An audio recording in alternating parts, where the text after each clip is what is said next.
Crater is a coming-of-age sci-fi adventure film from Disney. Set on the moon in the year 2257, the story follows Caleb, who is about to be sent to the colony on Omega after his father died in a mining accident. But before he does, he wants to keep a promise he made to his dad to find the crater he and his mother found before he was born. So he and his friends, along with the new girl from Earth, steal a rover to find the crater whilst having a bit of fun along the way and avoiding the dangers of space in general. Now, I wouldn't blame you for having doubts about this film, because of what Disney has offered us recently, which were soulless husks in the form of remakes. So I understand why people would give this one a miss. But let me tell you this, don't. Just don't. Because this one might surprise you. I'm listening. Okay, so the moon is supposed to be this barren, dust-covered rock floating around in space, right? Which it is. But the world they built around it is very interesting and well thought out. The moon was supposed to originally be colonised so humans could live on it, but with the discovery of Omega, that was completely abandoned, leaving half-built structures across the moon's surface. And now it's just mined for resources. Miners are forced to work 20 years before they can go to Omega, and if they died on the job, the next of kin has to take on their remaining years on top of their 20 years, which made me believe that this is a more dangerous job than I originally thought. And miners staying alive that long was very rare. The characters do mention this throughout the film, but it's not the film's main goal. They didn't try to push any messages, agendas, or politics. Oh, thank God for that. It's about a group of friends going on an adventure and spending whatever time Caleb has having fun. Speaking of characters, the film wastes no time introducing them, which I thought was brilliant. They were borrowing the rover, and the way they interacted with each other with friendly insults was quite fun to watch. And I instantly believed that these guys were best of friends. Well, up until the point where they cut back to earlier that day, with Caleb giving that Will Smith-like stare, as if to say, are we having a flashback, or do I need to fart?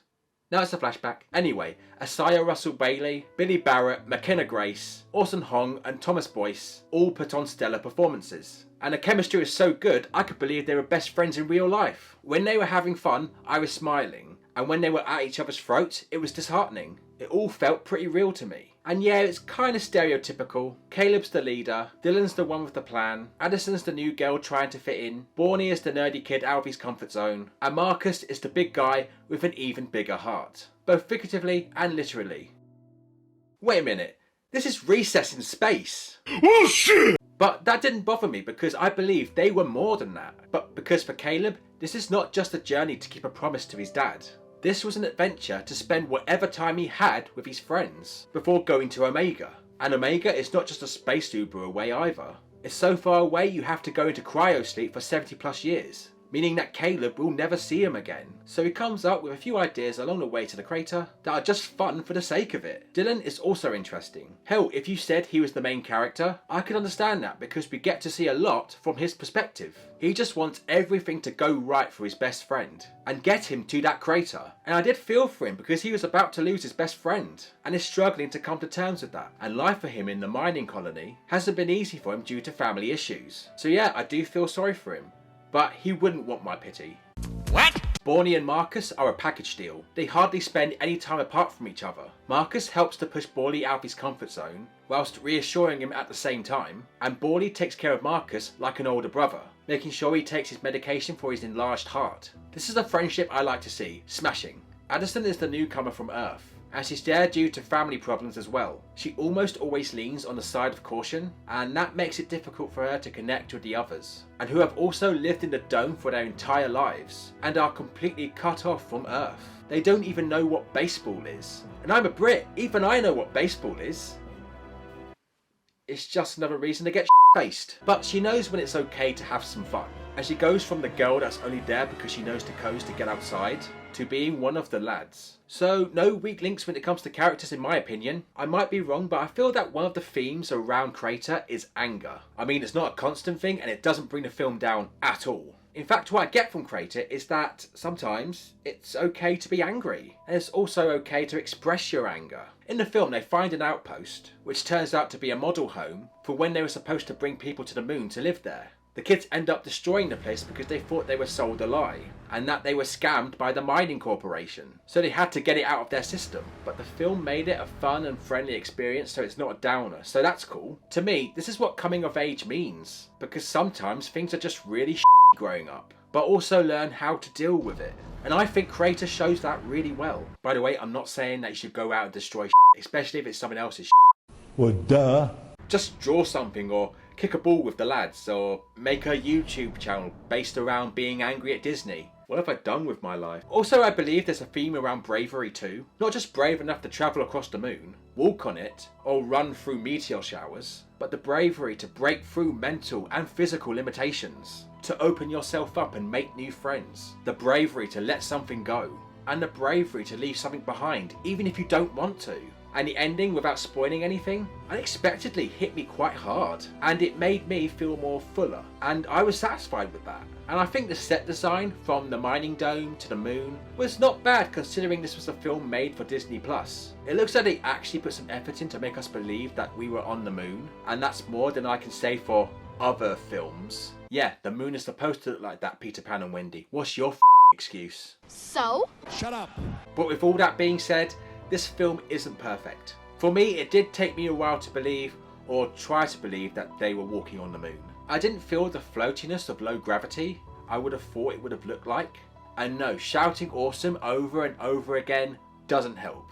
I like bouncing, boing, boing, boing, up and down until I get a pain in me groin. I think it would have been better if they said they had the technology to walk normally on the moon. Then it wouldn't look so weird. Also, the film can be a bit too predictable. Like when they were playing Liftoff with the oxygen canisters. Yes, whilst it's fun to watch, it was kind of obvious something was gonna go wrong. And of course, it happens to the nerdy one. How could this happen to me? And I thought the flashback scenes between Caleb and his dad were quite odd. Apart from one scene when Caleb was younger, which was quite sweet. The others weren't exactly great examples for father-son time. Especially the scene where Caleb's dad asked Caleb to make that promise to go to the crater if anything were to happen to him. So if you die tomorrow, should I go soon after? No, you idiot. You're like 14. Wait till you're 25 or something. God. It all felt like there was something sinister at foot here. And like there was going to be some sort of big reveal or something that had something to do with his dad dying. But nothing like that happens, which left me unnecessarily thinking, what if? I believe they originally wanted to go in that direction, but they cut it out the last minute, which was good because I think the film didn't need that. But I think they should have given the script the once over, just so there wasn't any traces left to mislead us anywhere. But all in all, I think Creator is a decent Disney original movie. Strong performances from the entire cast, lending to help that friendship look more believable, the theme of using your time wisely, and enjoying every moment, because it won't last forever, brings out some rather touching moments. As well as a good space adventure, with a mystery to unveil at the crater, which I didn't talk about as much, because I genuinely thought it was more about the journey than the destination. Still a nice reveal though, I thought. And yes, some of the effects and the moonwalking did take a while to get used to, but it didn't hurt my immersion that much. I still really enjoyed my time with Creator. Again, it's Recess in space, or Stranger Things in space, or a more family-friendly Stand By Me in space. So if you like those, you might like Creator. Or even if you don't, I still recommend this one. Or your young ones are looking to get into sci-fi. Or who knows, maybe Creator will leave a crater somewhere on you. Although the moonwalking was more believable than... And that was my review of Creator. But what do you guys think? Have you seen the film? Do you agree with me? Do you disagree with me? Comment down below and let me in the know. And that's about everything for today, my friends. Thank you so much for tuning in. I hope you enjoyed this video. If you like what you saw, make sure you like, share and subscribe, hit that bell for notifications, and follow me on Facebook, Twitter and Instagram. I've been Titch, and I'll see you guys in the next one. Take care.